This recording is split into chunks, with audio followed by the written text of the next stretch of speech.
Today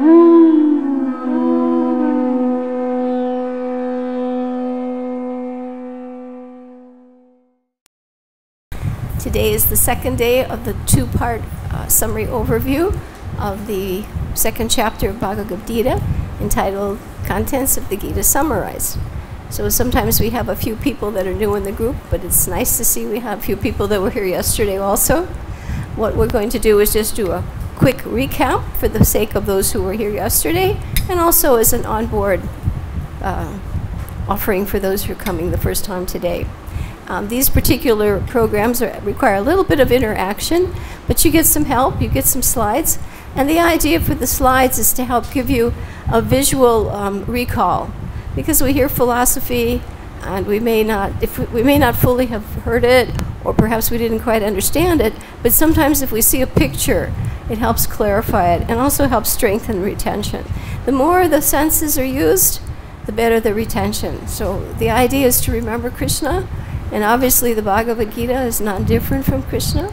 Prabhupada's purports are certainly, Krishna is speaking to Prabhupada, so we're in safe hands. Definitely we're in safe hands. We're very blessed, and should always feel blessed. Okay, so very quickly, we'll just take a look at what we did yesterday, and that will give our newcomers today a chance to see what resources we have shared, how much we covered, and what we hope to do today. Today we will be going through, with more emphasis, the fourth and fifth parts. This particular chapter has been subdivided into 5 major parts.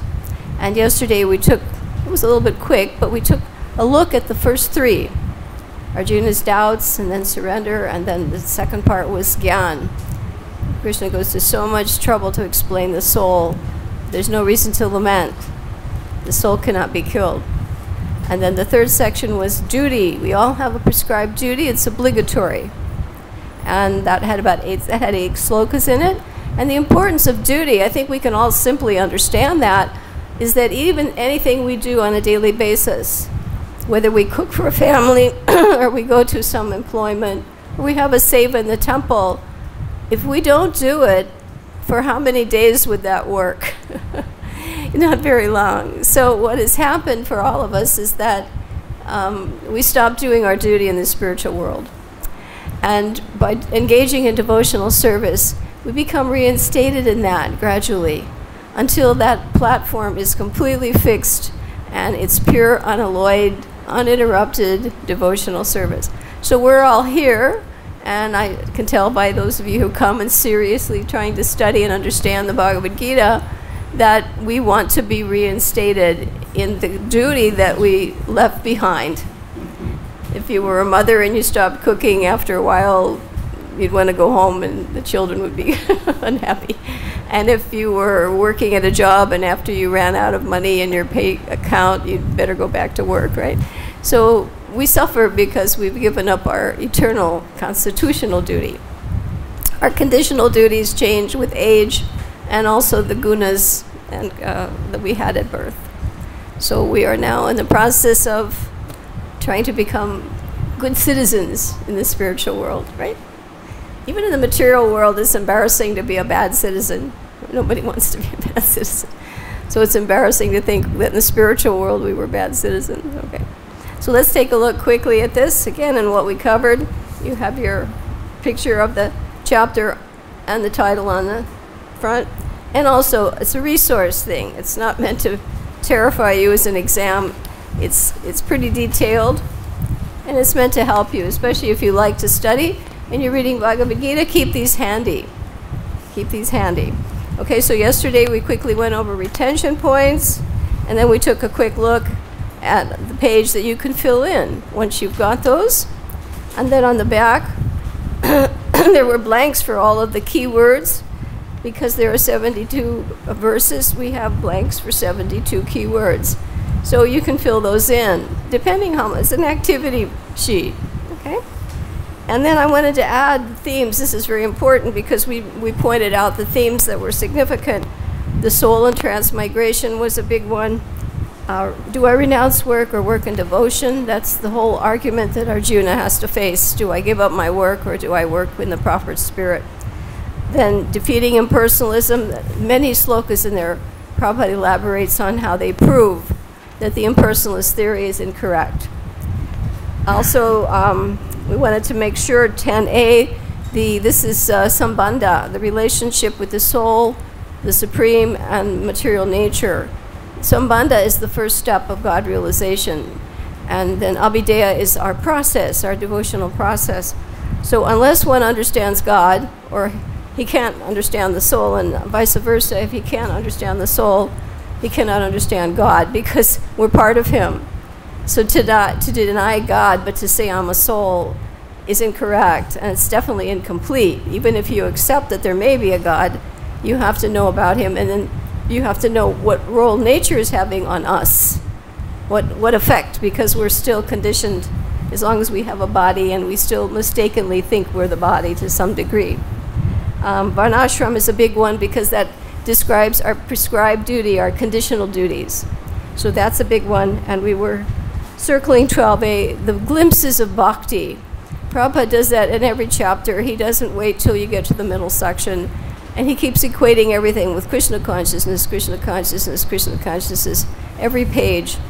And even people who might be critics admit that, okay, he's a bhakta. That's why he says that. But the point is, unless you are engaged in devotional service under the direction of a bona fide spiritual master in the parampara, Krishna makes it very clear, you cannot understand Bhagavad-Gita. Scholars study the book, religionists study the book, all kinds of people study the book, write their own interpretations, but they don't have a clue. Because bhakti is confined to those who are performing it.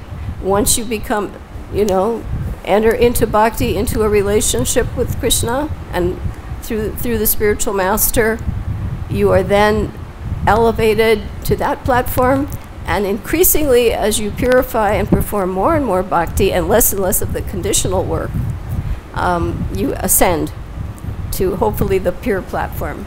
And we pray that all of you are here, and anybody's soul, our good wishes for everybody is that when our exam comes, our final exam, that we will remember Krishna and we will go back. We all have to take the exam. We don't know when it is. It's a pop quiz. But we were here trying to study for the exam. Okay. So that's what this section's all about. And then we had after that, you have all your verses, and they're here with the keyword in large, all caps, bold-faced. We've done that in many ways, cross-referenced for you. So that's the all the slokas, and divided again by the 5 sections. And then we have key verses. There are 12, many. One is the key memory verse. That's 213, famous, Dehinosmin. And we have the chart for that also. Okay. Then definitions. This is a really important section. It goes through the purport again, purports by section. And certain words are very important, Kripana, Brahmana. It's very important to understand certain keywords, and you'll find the reference given there for all those. What constitutes Sanatan, what constitutes Samadhi, so many things, okay? So that's quite extensive. Analogies and examples, hopefully we'll have time to look at those. They're easy to remember, and they help us grasp the philosophy. Those slides, many of these slides were older. I did them a couple years ago when I was just learning how to use tablets and lay them out, and now with practice and looking at a lot of examples, I think I've tried to make things two things important. Make the slides simpler and easier to understand the point. Sometimes I would get carried away with the mechanics, and they're not as, but it's what I have, so.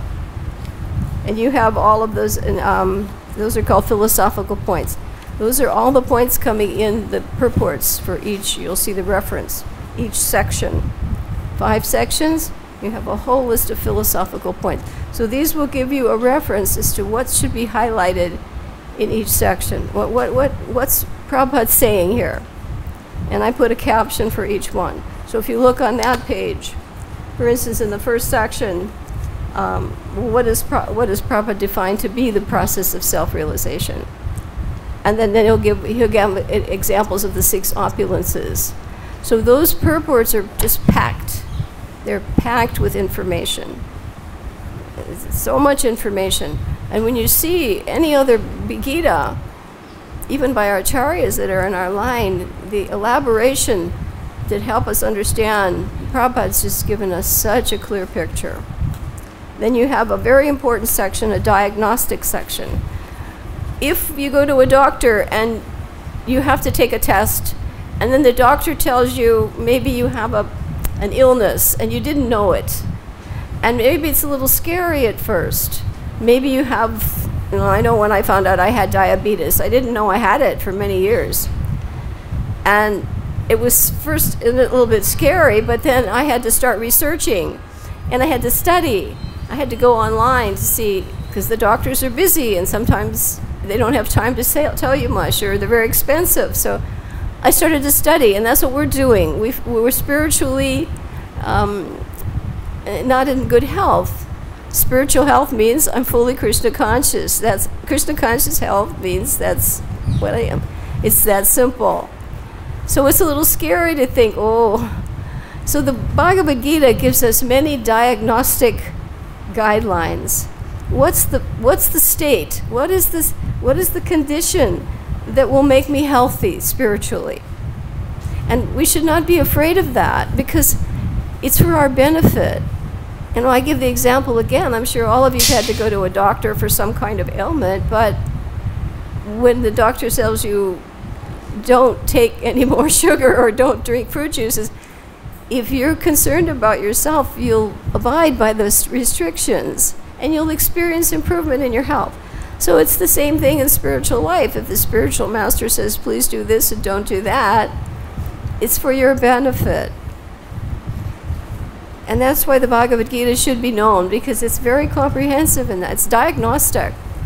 I do get bewildered when so many people find it's ABC, but if they don't know it, how can they follow it? Right? And it's like, if you don't know a law, how can you follow a law? And obviously, you'll probably break it. So, and it's standard law. Prabhupada said, everybody thinks he can make up his own dharma. That's not possible. One man may think it's okay to kill a cow, another man said it's okay to eat a dog. Why all these standards? He said, without Krishna consciousness, there is no standard. Everybody can do what he wants. And that's why we're all here. And that's why everybody's suffering, because people do what they want. So it's very important to understand that the Bhagavad-Gita is a standard law book for mankind. Okay? Scriptural, many references for the spirit soul. It's elaborately explained in the Bhagavad-Gita, but not as much in the Bhagavatam. So this is very helpful. And then references, scriptural references are there.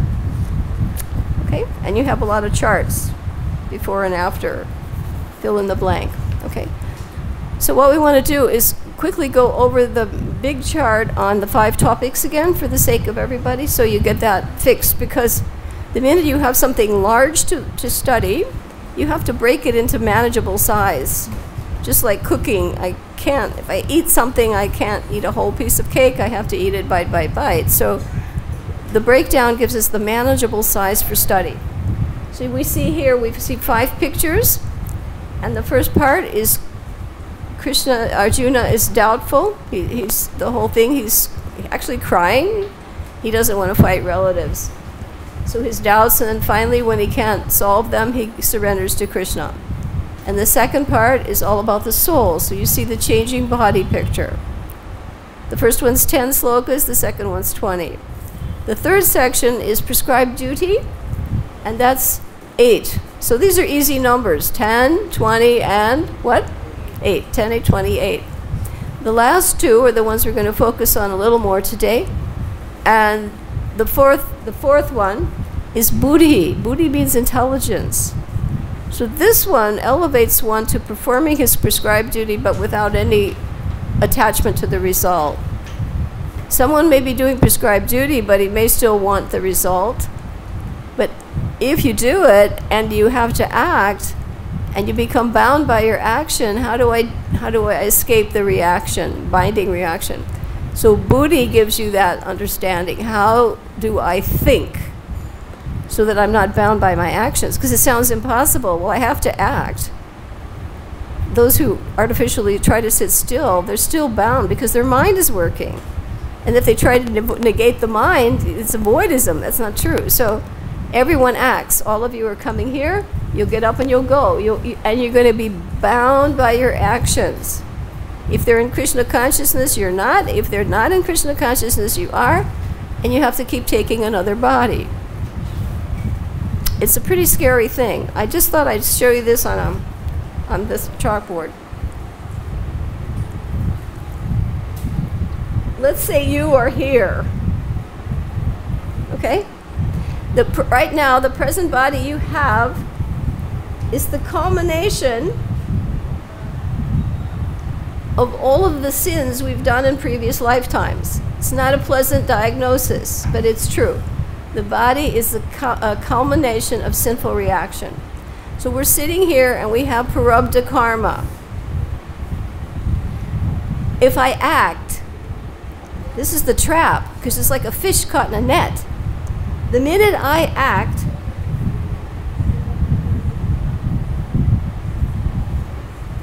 those actions are creating more karma. And what does that mean?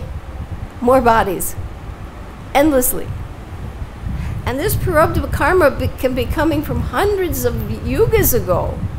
We don't know.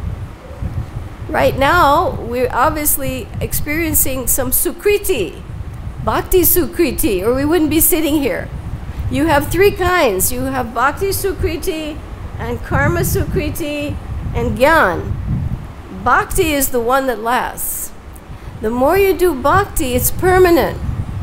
The other two can be finished. But the minute you go out this door, you're going to step on ants, you're going to breathe, you're going to... That's the importance of never forgetting Krishna.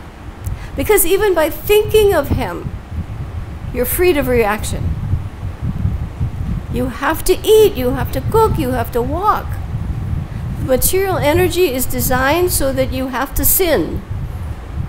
There's no escape. You're trapped endlessly. And the death, you don't know where you're going. I've told this in many classes. Nehru, the Prime Minister of India, astrologist said he turned out to be a dog in Sweden in his next life. So what was the point?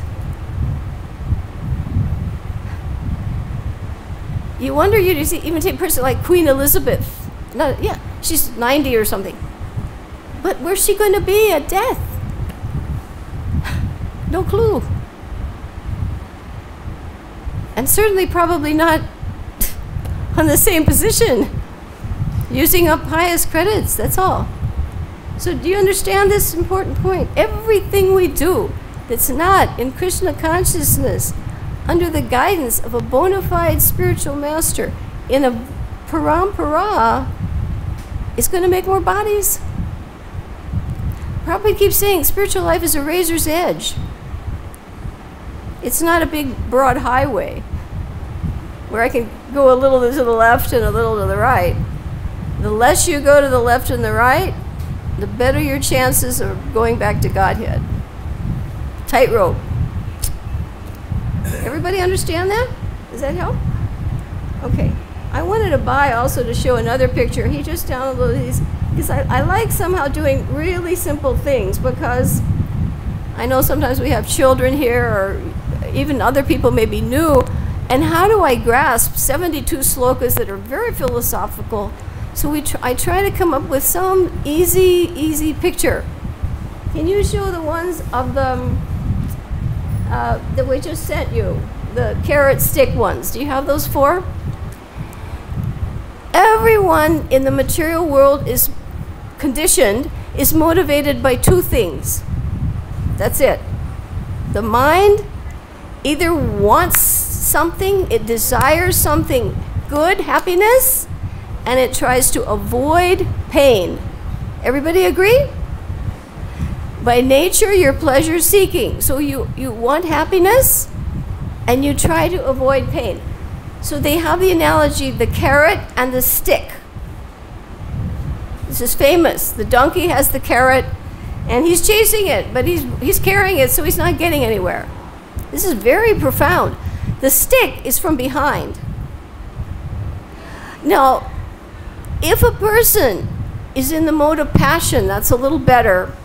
He will be motivated by the carrot. He wants gain. I want something.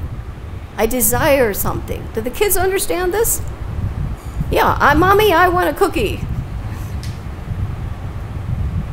And Mommy, I don't want to get a stick. If a person is predominantly covered by the mode of ignorance, he cannot be motivated by that. He's not worried about external improvement. So the stick, the punishment, that. And sometimes that doesn't even do any good. If a person's lower than that. If a person is spiritual, this is what that fourth section is about. He wants internal improvement. That's what we're here for. Doesn't show. You're chanting your rounds. What do you have to show for it? Anything? What do these people say? What are you people doing your japa for all that time? What are you getting out of it? Internal improvement.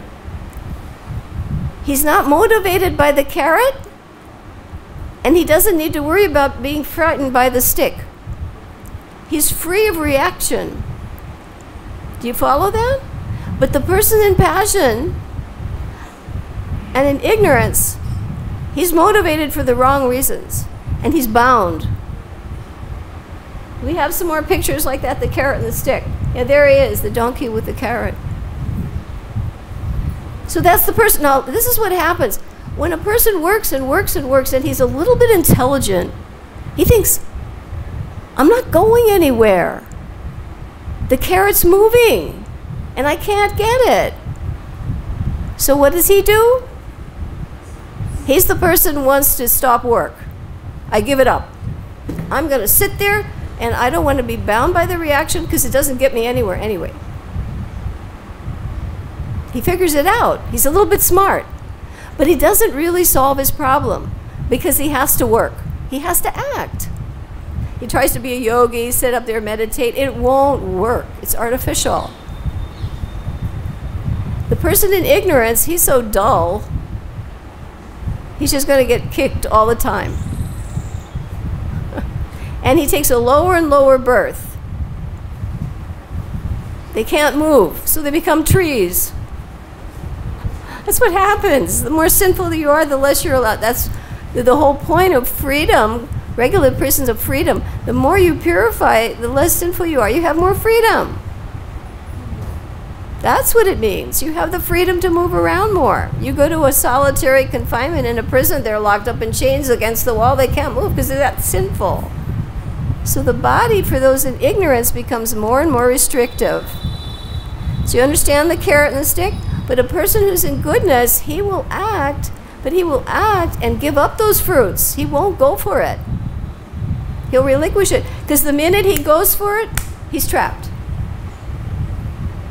So why do they tell you? Don't work, Arjuna, don't fight for the result. Give up the fruits of your action or you're going to get bound and you're going to take another body and another body. So did everybody understand the importance of this for the fourth section?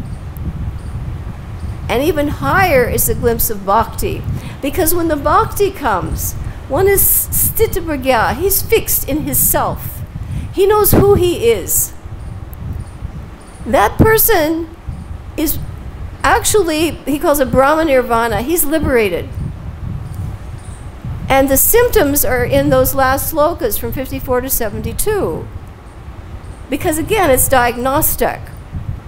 He will be able to understand that he's soul and he identifies with soul, not body. That is important because the identity you carry at the moment of death is going to determine the kind of body. If I have a material conception, I get a what? Material body. If I have a spiritual conception, what do I get? A spiritual body. So if we do spiritual activities and we fix the mind on Krishna, Prabhupada, spiritualists, great souls, our chances of getting a spiritual body go up. Everybody understand that point? Very important. Your conception and death. It's not just, I'm working in the temple like a busy bee, but I'm not there. What is your level of attainment, your realization? And we said the other day it was 3 things, right? I'm spirit soul. I'm what? Part and parcel of Krishna. And my constitutional duty to the Godhead is to serve him in loving devotion. That's self-realization. That's who the self. So the 5th section is about that. So everybody follow all that? Okay. Now, let us take a quick look at the, yesterday I made another slide about the envy. That one. Remember I was telling you what were the defects of every conditioned soul? And there was one Mataji here, I think, who saw, well, wait a minute, that sounds a little extreme. Or somebody may not believe that envy is the root. Because remember, when you go to a doctor, he doesn't want to treat the symptoms, he wants to go to the root, or you won't be cured. Now, it may be hard for us to accept that we were at some point envious of Krishna. That's a little hard to swallow. And also that we're envious of everybody else. The degree to which we get rid of that root disease is the degree to which we advance. And I came across this sloka last night when I was sending out my post. And it was amazing. I was there and I was making little icons. My Lord, from the greatest leaders of the universe, such as who? Lord Brahma. We can't go higher than that. And remember, every living entity in the material world is in prison. That happens to be the top position of the prison house. Top, but it's the prison house. He says, and those political leaders of the world are what? Envious. I couldn't believe it because I said that yesterday and then I come across this sloka. So I put it up. This is in the 5th canto. Everybody. Some people don't believe it. And of the 6 enemies of the mind, Kam, Krodh, Lobh, right? Moha, Mada, and Matsya. What's the 6th one? That is the only one you cannot engage. You cannot dovetail that one. Because it is the root. So Prabhupada said this society is for creating people who are non-envious. And do you know what symptom will be of envy? Criticism. So the tendency to do that is so easy. You see the problem? So check yourself, because these packets are there, they're diagnostic. How am I doing? You can check yourself. You have to. Not everybody's going to walk behind you and tell you the truth. You have to be truthful to yourself. That's the important point. Does that help you understand the basic psychological problem, the defect of a conditioned soul? Okay? So now let's take a look at the icons. And Mataji, you want to give a packet outside? Janard's outside, so give him a packet. You have some left? Study guides left? You have? Yeah. Let's take a look at the icons. Turn to your section in your charts, because the icons are there to do what we call skimming. Skimming is your first stage of study. You don't just plow through it, word for word slowly. No. There are levels of study. You skim, and then you scan, and then maybe you break things down. So this is for our skimming. And yesterday we were skimming through the first 3 sections. So now we're going to start with number 39, because we go from 39 to 53. 15 slokas, this section. And remember, this is the carrot and the stick analogy. How do I get away from the carrot and the stick? And this is also an explanation of the mind. The mind does 2 things only. That's it. Accept, reject. Accept the carrot, reject the stick. It's called duality. Sankalpa, vikalpa. Prabhupada said that's it. Now the mind, if it takes dictation from the senses, it's caught in duality. That's why people can be married one day and divorced the next. I like him, but tomorrow I hate him. There's no in between. Or suddenly you have a friend one day and the next day he's your enemy. What happened? It meant the conception was material. Dictation was coming from the senses, not from higher source.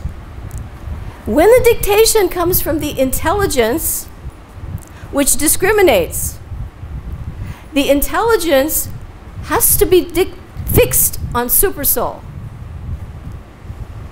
which is the guru.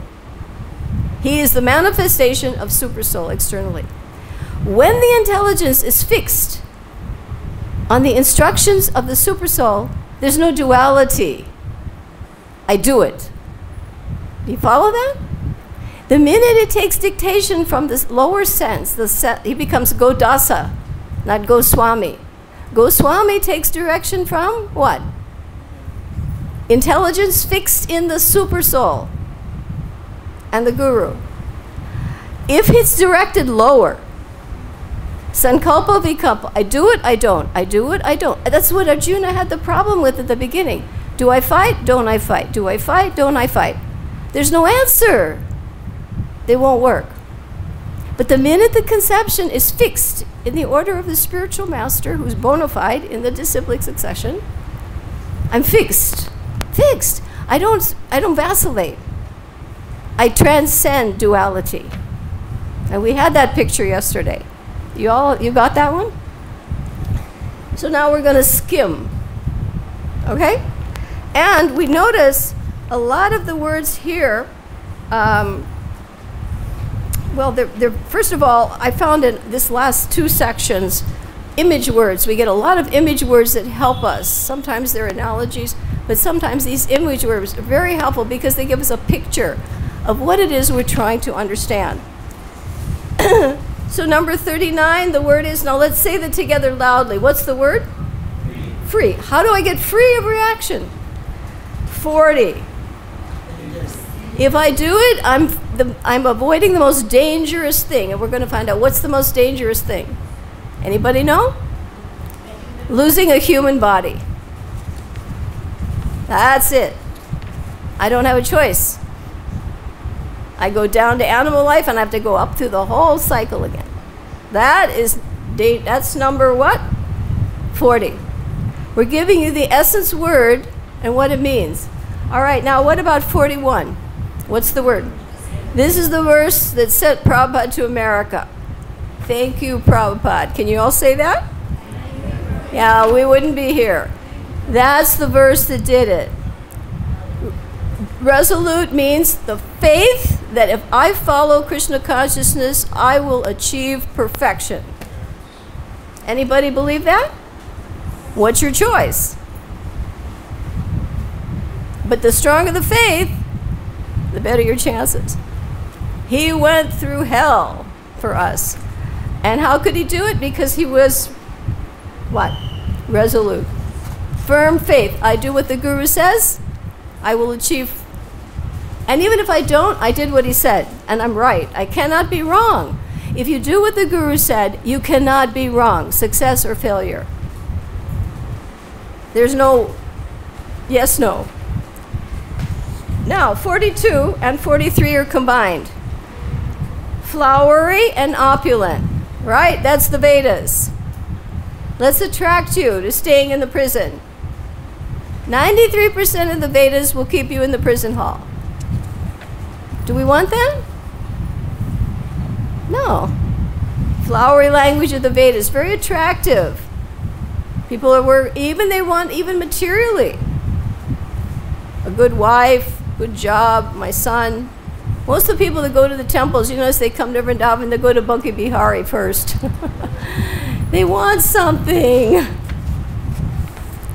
That's not what we preach. Opulent life. They say there's nothing more to life than this. Come on. Now, number 4. And number 44 is the result. What's the word? Determination. they don't have the determination for spiritual life. They can't. The more you're attracted materially, the less you have determination for spirituality. Make sense? Yeah. If I want opulence, I'm not going to let anything else get in the way of what it takes, right? All right, let's go, let's scan. That was the Vedas. Now in that one, they deal with the three modes. This is a very important verse. Rise above those three modes. Watch out for what's in the Vedas. Okay? And then the next word is, this is a good one, reservoir. Problem is that the problem with the Vedas is they don't understand what the goal of the Vedas is. The goal of the Vedas is Krishna consciousness, to come to Krishna. So the reservoir, that comparison, if you go to a reservoir, you don't have to go to separate wells. You don't have to worship Indra, you don't have to worship Chandra, you don't have to worship Ganesh. If you worship Krishna, you transcend all the binding things, and he probably is going to give you what you really wanted anyway. The others, you may get it, you may not, and you're bound. So that's what the reservoir means. Krishna. And the highest Vedantist is one who chants with loving affection. That's the Vedantist, not somebody who studies the Vedas. He may know them, but he knows the goal. That's the reservoir. He knows the goal. And number 47, this is important for all of us. Prabhupada said the whole material world is people trying to encroach on other people. That's why you have wars, or you have enemies. I want what he has. I'll go fight that country, so I want their oil wells. Or I don't like my neighbor, I'm going to try to get what he has. Now, everyone has a right to his prescribed duty. It's obligatory, and no one should encroach upon that. If somebody in the temple has a particular prescribed duty, no one else should encroach upon it. Even if that person's not doing it ideally, it is his right. But, now this is what confuses people. He's not entitled to the fruits. So why do I do it? You see? Some people will give up work. They say, well, I'm not getting anything out of this. Why should I go be the accountant at the temple, right? You're the accountant. Are you getting a big salary out of this? I doubt it. So what are you foolish? No. But you're not entitled to the fruits. Now, somebody may question that. But the point is, the fruits will bind you. But you are allowed your quota. So the person working at the bank, we'll be looking at a picture, he's given a salary, but if he's handling all that money, he's thinking, wait a minute, if I put a little bit of that in my pocket, nobody will notice. You're an embezzler. You're a thief. So Prabhupada said everybody in the material world is a thief. He may be an honest thief, but he's a thief. Honest thieves. Okay? Then, equanimity. Oh, I brought this example. Why equanimity? It's actually pretty logical. Scientifically, you don't even have to understand philosophy. If you look at this, can you all see this? Everybody take a look. Okay, Merle, you can see this? I think it's there. This is like the ocean, right? Ocean. Now, when I tip, a carpenter has something like this. It's called a leveler, right? He can tell if the board is level. Because the liquid will, notice what the liquid does? It's level. I move the jar. One side is gain and the other side is what? Loss. But does the water feel it? No. Because that's physics.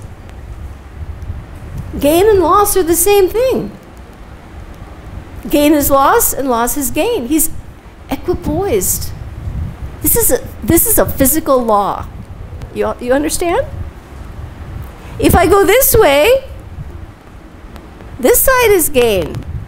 But what happened on the other side? So if somebody loses something, is he upset? No, because he probably gained something else. And if he gained something else, is he all excited? No, because he's probably lost something else. So he's not elated nor distressed. He's not happy or sorrowful.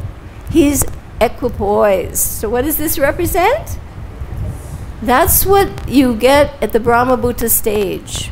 I'm not disturbed. And then it's also like that sloka of the ocean.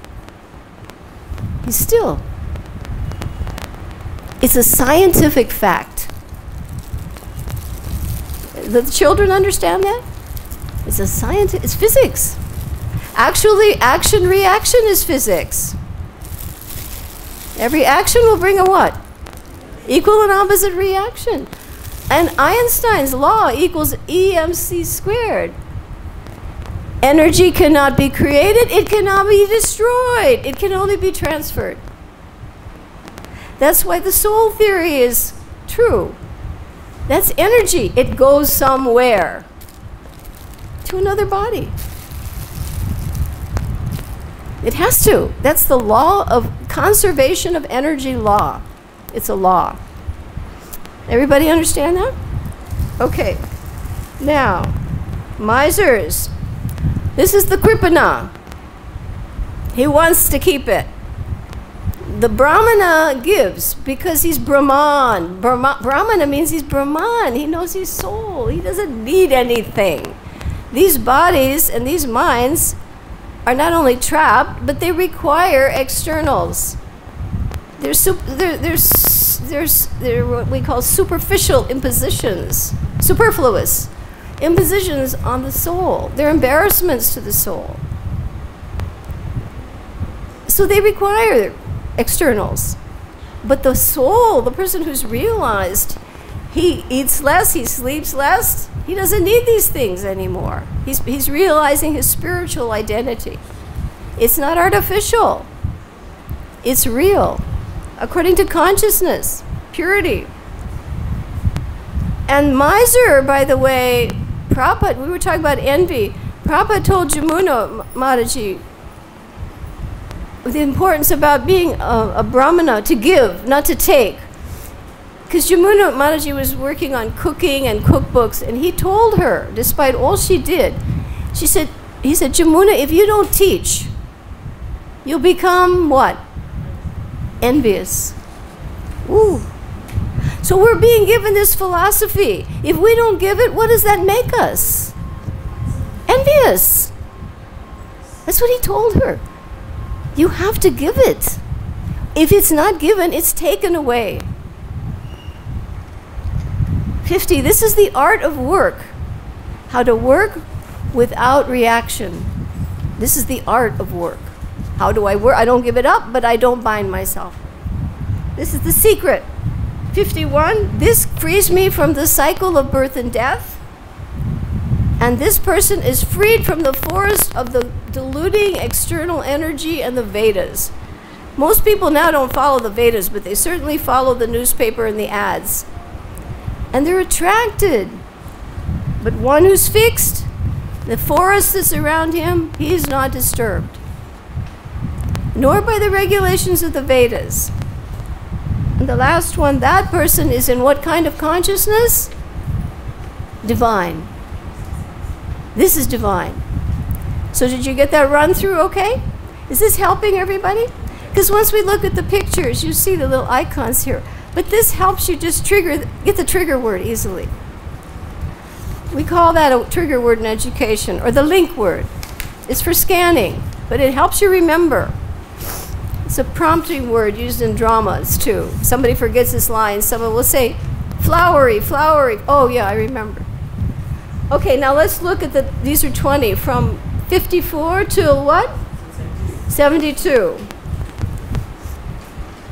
Now here the words are, you're going to see the benefits and the symptoms of those who do and don't have transcendental consciousness. important introductory sloka, Arjuna says, what are the symptoms? Just like you go to the doctor and he tells you, oh, you have diabetes, right? But what are the symptoms? But what is the symptoms of somebody who's healthy? So Arjuna wants to know, well, now you tell me what this godly person's like. What are his symptoms? I want to know so I can recognize one. If I don't know the symptoms, I won't know.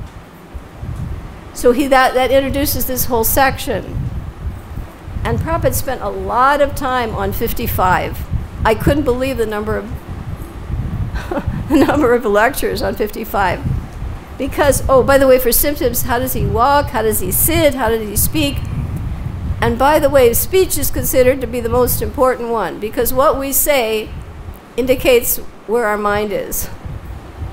You can be around people for 2 minutes and you get some idea. So this symptoms is a person speaks only of Krishna and related things to Krishna. This is person's fixed in transcendence. And even how he walks and sits, the acharyas explain that. Well, do you walk your talk? That's what that means. Do I do what I say? But concoction. Everything in the material world that's going on is mental concoction. It's self-appointed duties. I wanted to be a ballet dancer. I wanted to be a famous actor. I wanted to be prime minister. And those desires create bodies. Everything that's going on is mental concoction. And that will bring duality. Do I do it? Don't I do it? But the minute you're fixed in spiritual duties, your constitutional duties, there's no duality anymore. None. Next, elated. This person is not elated. Remember the water one? And he's not distressed. We'll see some pictures of Prabhupada. He's always the best example for us. And he's unaffected by good or evil. He figures something bad happened to me, it's my past karma. Something good happened to me, Krishna's being more kind than I deserve. That's a tough one sometimes. 58, the tortoise. And yesterday we looked at some nice pictures for that. What was the difference between a tortoise and a turtle? Do you remember?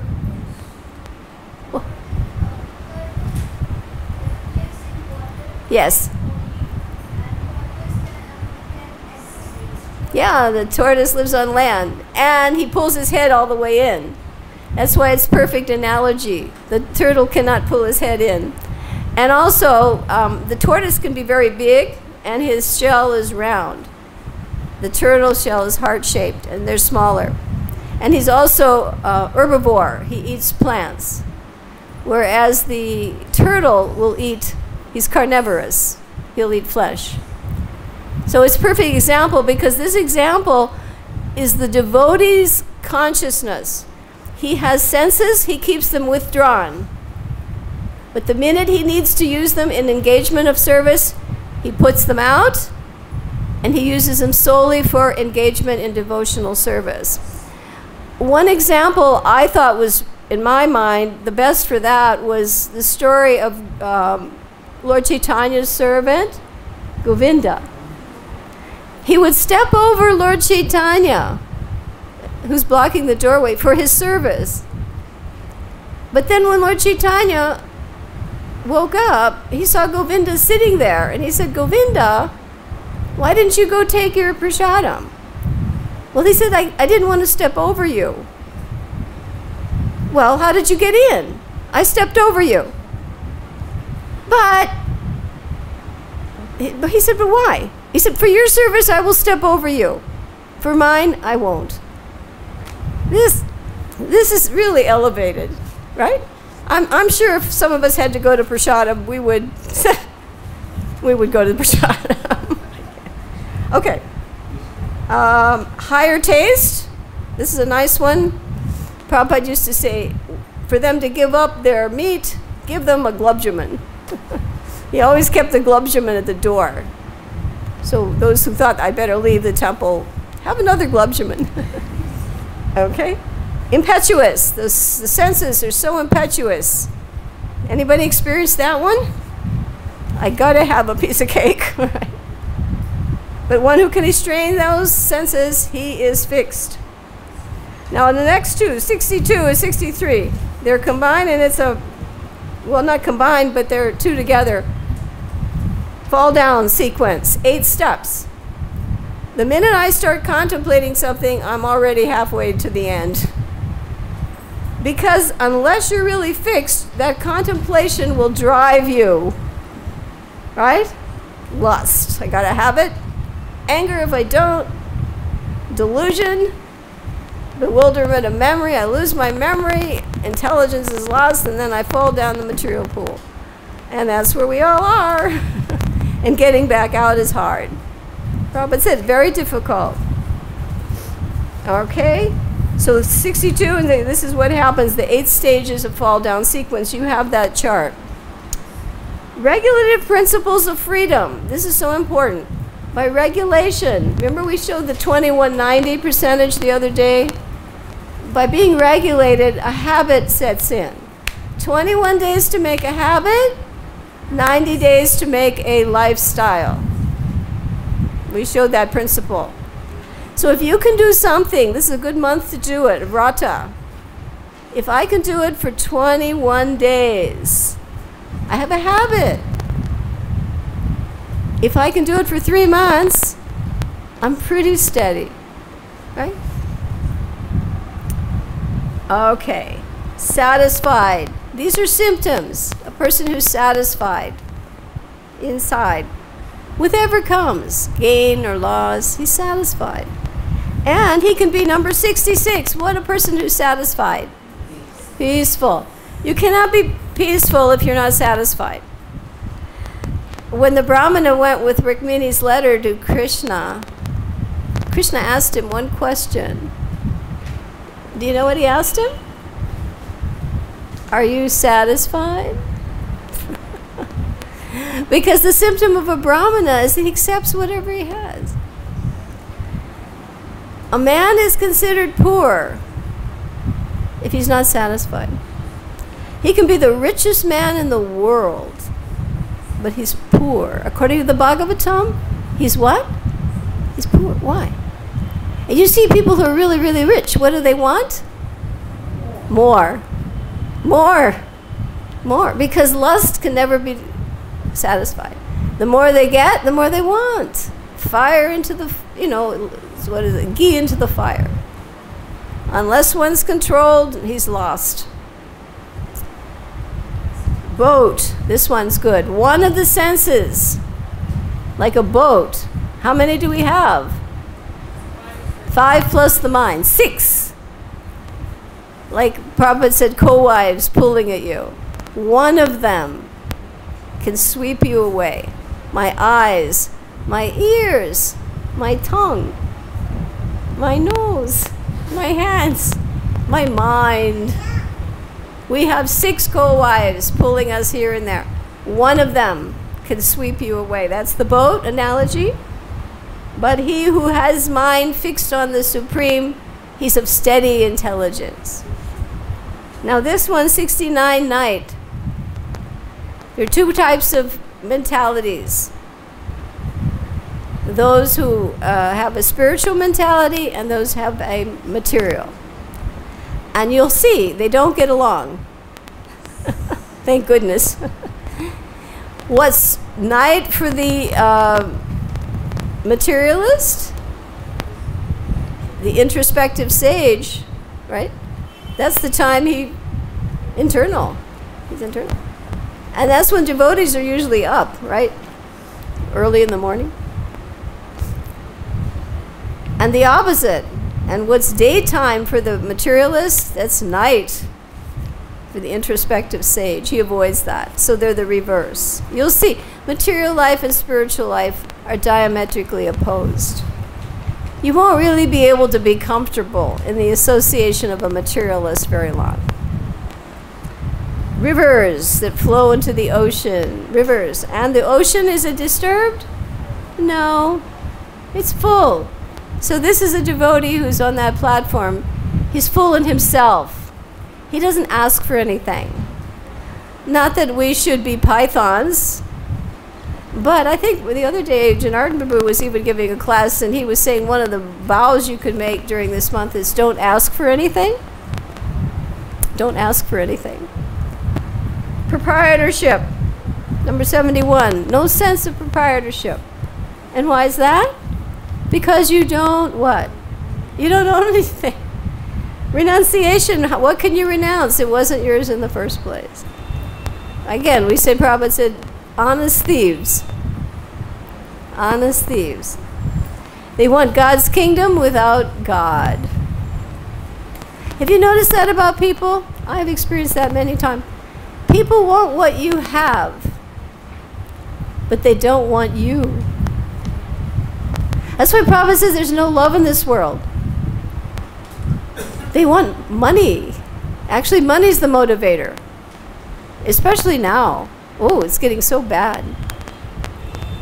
They want your money. They love your money, but they don't love you. So they want what you have, but without you. The minute you don't have what they want, guess what they don't want? They don't want you. I've seen this so many times. If there's no money, that's the carrot. And that's why in the material world, people have to be economically motivated, if they're motivated at all. Because that's the only thing that'll make them work. If you don't serve Krishna, the material energy will force you to work. So the fruit of workers being forced to work. That's why he can be totally a spiritualist, because his quota is already set. The amount of money he will have, the amount of intelligence he will have, the beauty, that's fixed. He just has to provide devotional service. He doesn't know that. Anything he tries to get that will increase that will be of no avail. It's the carrot that keeps moving with the stick, the mirage. You all understand that principle? The devotee, Prabhupada said the devotee has to be very intelligent. Only a devotee will be blessed to understand what we're telling you. Most intelligent. And the more he's devoted and more elevated, the more intelligent he is. And this person is godly, and he will, at the time of death, enter the kingdom of God. And Prabhupada equates the kingdom of God with devotional service. Devotional service. Okay, let's take a quick look at the pictures that go with this now. Okay? Did this help everybody? Okay, we just looked at words, but it's a good way for you to appreciate the pictures, because in the pictures the words aren't so bright. Okay, let's look at, we're going to start with number 50, right, freedom. This was the first one, freedom from reaction. The bird's out of the cage. You are encaged. Don't forget it. Number 2, the word was what? What's the most dangerous fear? Falling into the animal species again. We came up through that whole process. We've been everything. Next word? Resolute. And who was resolute? Prabhupada. Number 42. Number 43? Flowery, language of the Vedas, like poisonous trees. Keeps you here in the prison. Next picture. Opulent. Well, this is a palace in India. Right now. Somebody's house. Somebody's house. There's nothing more than this. Next picture. They don't have the, this is, you know what this is? This is a setting for a wedding in Florida. Now, can you imagine the amount of money that they spend on this for a wedding? They don't have the determination for spiritual life. No way. Next. The Vedas deal with the what? Mostly the 3 modes. Rise above them. It's just going to take you to a higher prison room. That's all. Prabhupada said the whole material world is just trying to get to a higher prison cell. That's it. Next. The reservoir. Krishna consciousness. And Prabhupada said, Krishna consciousness has everything. You come here, what do you get? You get prasadam, you get books, you get philosophy, you get association. No other process gives you all that. Just try it. We have so much opulence. We have so much opulence. Prabhupada gave us so much. Okay, next. Now here's a bank teller. You have a right to your duty. He has a right to his job, but can he keep more than his salary? No. This is explained in the Upanishads. Take the bare minimum. That's your salary. Next. And if you take more, you'll suffer in the next life. That person who had that opulent house, next time he may be a beggar on the streets in Calcutta with his hands chopped off. You don't know. Be what? Equanimity. Yeah. Gain is loss, loss is gain. Don't forget that. Next. Misers. Are you going to be misers about this philosophy? Are you going to go home and not tell anybody? Zip. Don't be kripanas. It'll be taken away. And the same thing with the books. If you've got all this opulence, oh, next lifetime. I've had people tell me that, oh, next lifetime I'll read them all. What? You are sure that if you had it now, that Krishna is going to gamble on you again? No. Take advantage. Human life is opulence. Next, another picture of misers, this famous one, Midas. And what happened? Everything he touched turned to gold, including his daughter Marigold. It's okay. Art, the art. Now here's an example. These are artists, but their work is for Krishna consciousness.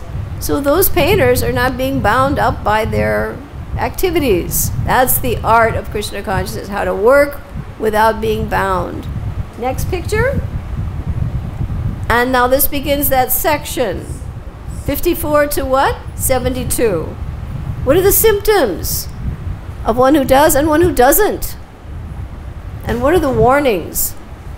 With the formula, the 8-step fall down. Watch out. Watch out. Warnings here.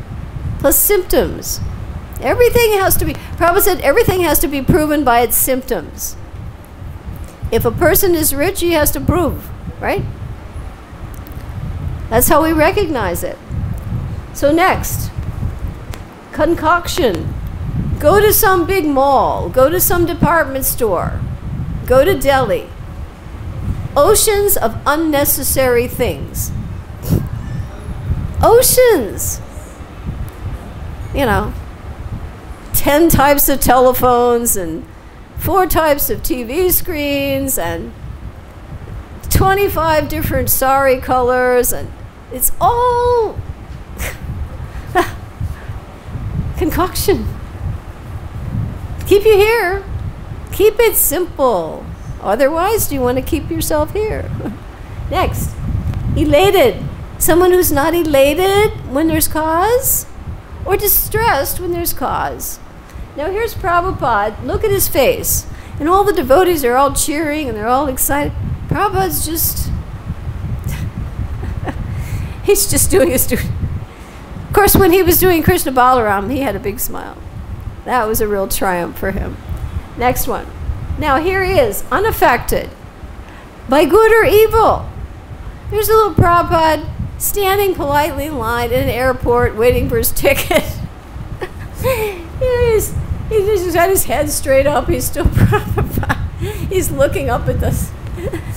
You know, all the other people, they don't have a clue that they're walking with a Paramahamsa. You know, Shaktavish avatar in line. Right? He's unaffected by good. He doesn't despise it and he doesn't hate it because he's fixed in perfect knowledge. And tortoise, there he is. Heads out and then inside. And you can see them when they're tapped like that. They just go right in. Next. You can't even see him in there, right? He's really tucked in. And here's a happy-looking cook in a temple. Higher taste. It's a fact. I don't know. I have a tendency to like to save prasadam for devotees, and devotees who come, I arrange with the kitchen boxes of prasadam. And I have many people who will come, or I'll mail them the prasadam, and they'll tell me they've never tasted cookies or cake like that because it's transcendental. And they even, maybe even going to other rich, wealthy places, doesn't the same? They said, I don't know why, but that tastes different. Because it has a transcendental energy to it. Next. Impetuous. And they give the example, of course, Vishwamitra. Because the sage is not fixed on the lotus feet of Krishna, he's focused, and so it just takes one thing to deviate him. And that's how Shakuntala was born. Next. But he who restrains his senses, fixes his consciousness on me, he's of steady intelligence, so much so that even the prostitute became fixed. So powerful, a pure devotee. Next. Now the fall down sequence. There are 4 here in this verse and 4 in the next verse. The first is he contemplates, right? And then his lust, attachment develops, then lust, then anger. Lust comes if your karma gives you the result. Anger comes if your karma doesn't. Depend on your karma. He just gets greedier and greedier. If it gives it to him, he gets angrier and angrier if it doesn't. Next, from anger, then he becomes deluded. Now it's getting dark. Notice? And from delusion, his memory gets bewildered. And when the memory's bewildered, what does he lose? Yeah, the discriminating power. And then what happens? Material pool. Yeah, fall down. Finished. But he who follows the regulative principles of freedom, he can obtain the complete mercy of the Lord. And here's Haridas Thakur, who at his, departure, Lord Chaitanya personally picked him up and carried him and personally, put him in samadhi. And talk about regulated, my goodness.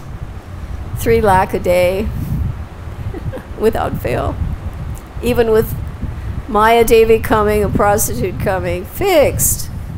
They said too, who's the other one, Acharya Raghunath Das, they said his sadhana could be etched in stone. So regulated, so regulated. Next, he's satisfied. There's Prabhupada, there he is at Radha Damodar. He's satisfied. He's one whose intelligence is well established. Next picture. Peace. This is a good one. He said a person who's not in connection with the Supreme, he can have neither transcendental intelligence nor a steady mind, without which, is there a possibility of being peaceful? No, if your intelligence is not transcendental, and if your mind is not steady, you can't be peaceful. Now that is why the UN doesn't work. Because as far as I know, they don't have anything to do with Krishna consciousness. I don't know that that's been a big thing there. Should we join ISKCON or not? Yeah, look at all of us sitting here. Where are you from? Okay. Where are you from? Okay, where are you from? Alrighty. Morley, where are you from? Alrighty, let's see somebody else who looks, of course I'm from America, that's nothing to be proud of necessarily. Okay, how come we're sitting in the same room? Are we voting? Are we carrying a flag? No, because we're not fixed on a bodily platform. Prabhupada says there's no equality except on the spiritual platform. External bodily equality, not possible. He said it's always going to be gradation. Always. And enmity, fighting, defense, because it's based on the animal conception of life. Bodily conception is an animal platform. So what do you expect? Peace? No. Just probably said more flags. Every year, more flags. Okay, next. The boat. Remember, that means one of your 6 senses will be sweep you away. Eyes, nose, ears. Watch out. Next. Steady. Now here's Ranti Dev. He was the charitable acharya. He kept giving everything away, and he was trying to eat something. Every time he tried to eat something, finally the chandala and the dog comes, and that is what you call steady. He's not attracted by the sense objects. I'm afraid if somebody came to my room and I hadn't eaten for quite a while, and I'd say, wait a minute, let me finish my prasad. And the last one? Oh no, we have a few more here. Oh, we've got some more. Yeah, sorry, the godly. I'm ahead of myself. Well, tonight for the materialist is the time of contemplation for the soul, steadily devoted soul. Okay? And rivers that go into the ocean is unaffected. That's number 70. No sense of proprietorship. Goswamis. Wow. Let's try another tree tonight. Which tree shall we use tonight? All right, and the last one, and this is the spiritualist. He has a godly life, and he can enter what? Kingdom of God at death. So we pray that all of you, when your exam comes, okay? So it's, we had so many more slides to show, but we won't. We're going to try to stop on time. And did we have any possible questions by anybody? I think the pictures are pretty self-explanatory. Yeah, I don't know if there's a mic handy for him. Oh, what's the other? Oh, yeah. If you want access to all of this, I send out a post every day. Right now I'm focusing a lot on Bhagavatam, and I've added a little series on Purushottamas. But the most important thing is a Google Drive, and when we finish a class, because this now finishes all 18 chapters with this kind of thing. This study guide is online, all 8 chapters with all the slides, all the analogies, all of the philosophical points. And when you receive that, you can access everything easily. Okay? And all you have to do, there's no charge or anything. You just, Abhay will just put you on the list. So when that button goes out, I press Mani Mandala, you know, it goes out. Sometimes it doesn't work. So if it doesn't work, usually devotees let me know, and I try to make you an added receiver. The technology is no guarantee either. Are most of you who are on the list, are you still getting yours, Murali? You're getting yours? Okay. You know, I don't know, because technology will have its drive. I can't believe it. Our question man, he goes to every class, he asks a question every time, and I give a class, and he doesn't come. Did I do something wrong? Karbajana, what did I do? What? Oh, he has seva. Yeah, he's every night I hear him on the radio. You just said, and I know he's on my list, because every time I send out a post, he will say Hare Krishna. I know he gets it. He's so steady. And I can't believe it that he didn't come to my... I thought, what did I do wrong? Is it that bad? Okay. You could hear it, though. Yeah. This person's fixed. No sankalpa vikalpa. He's in the middle. Thank you all so much. There was a question? Yeah.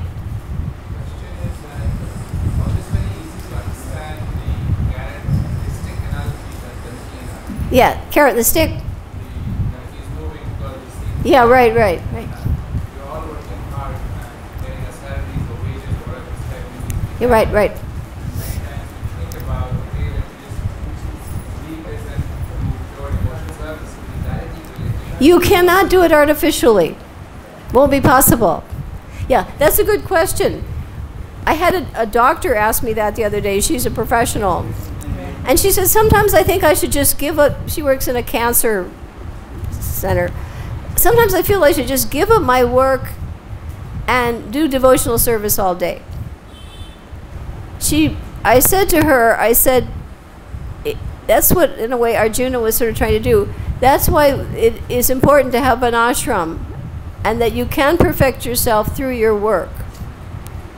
If your work is done exclusively to try to please Krishna, even if you're earning money, certain percentage as a householder should go to Krishna conscious activities, and you are entitled to 50%, but it becomes riskier and riskier. But don't think there aren't risks of living in a temple or being a renunciate. You can be, artificial anyway. The secret is to find out how you're best situated. And Krishna's intelligent. You won't be able to be artificial for very long if you don't have the adhikar. For instance, somebody has the adhikar to be a sannyasi. You'll see some of the acharyas, they became sannyasis at 11. They had it already, they went through that. But that doesn't mean a householder can't perfect himself. You want to read, I suggest you read chapter 18, verses 40 to 48. Because that explains how the different varnas and ashrams dovetail. But they even have to come to the Brahmabhuta platform through Gyan. So study. No ashram is an excuse for giving up the constitutional requirements. I have to study this shastra. I have to avoid this sinful. Prabhupada calls them criminal.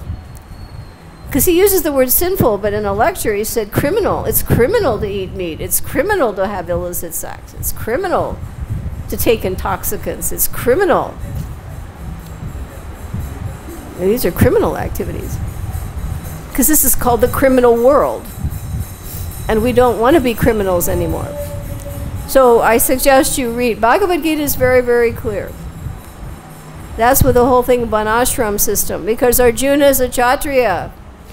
He wanted to go to the forest and fight. Prabhupada says, Krishna says, you will fight anywhere you go. You can't be that. You can't do it. For instance, nobody here wanted to be a Russian ballet dancer, right?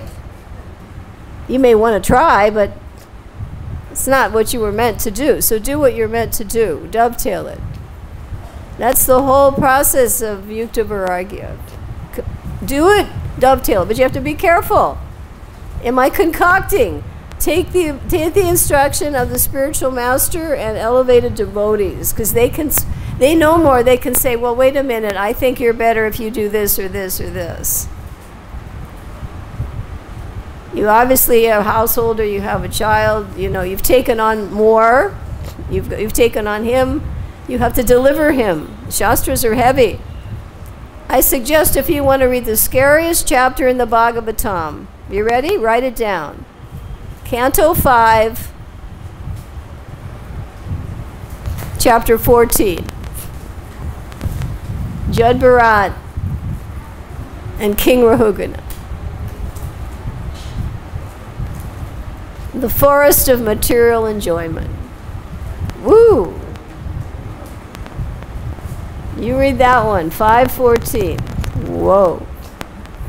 That's why people don't want to read the Shastra. It's too confronting. It's too much. Whoa. I read that one and I wondered if people are reading my emails, because I was just, by the time, did you read it? Is it 5? Are you behind? Yeah. Sometimes I have to work late.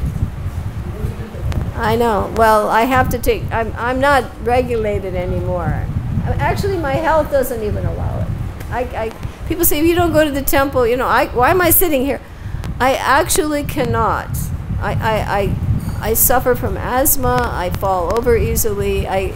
It's not worth it for me to do what I cannot do. I figure I'm trying to do it, right? I don't know. So some people, I'm an imposter or a fraud. I probably am anyway, but, you know, what do? We have to, the body is changing. And even in terms of the Varnashram system, your services will change. What you do as a brahmachari is not what you do as a grihasta. And then a vanaprastha is different. You hear the classes in the morning. What's the ideal grihasta? What's the ideal vanaprastha? What's the ideal sannyasi? It changes according, because the body, and I'll tell you, as you get older, you don't have to try to be renounced. The body won't let you. You know, I'm diabetic because I can't control my tongue. I see a piece of cookie, I eat the cookie. I don't even think about it, you know, no. So now I know better. Oh, too dangerous. So I'm forced. Nature will force you to do what you should do. That's the whole idea. It's a conditions you. If I don't do the right thing, then nature will force you. Eat too much food, you get loose motions. You can't go past the limit. Everybody agree? Thank you all so much. We've got 5 minutes to make it to the temple. We have prasadam for everybody now, and we had some gifts for everybody. I hope that this was beneficial for all of you. I hope you have a wonderful vrata and month, Purushottam month. You're in the best place. You're in the holy dham. You are in a human body. You're in Bharat Varsha. You're in Krishna Balaram Temple. You're in Prabhupada's library, under his shelter, in the association of nice Vaishnavas. What more could we want? Huh? Thank you, Srila Prabhupada. Jai.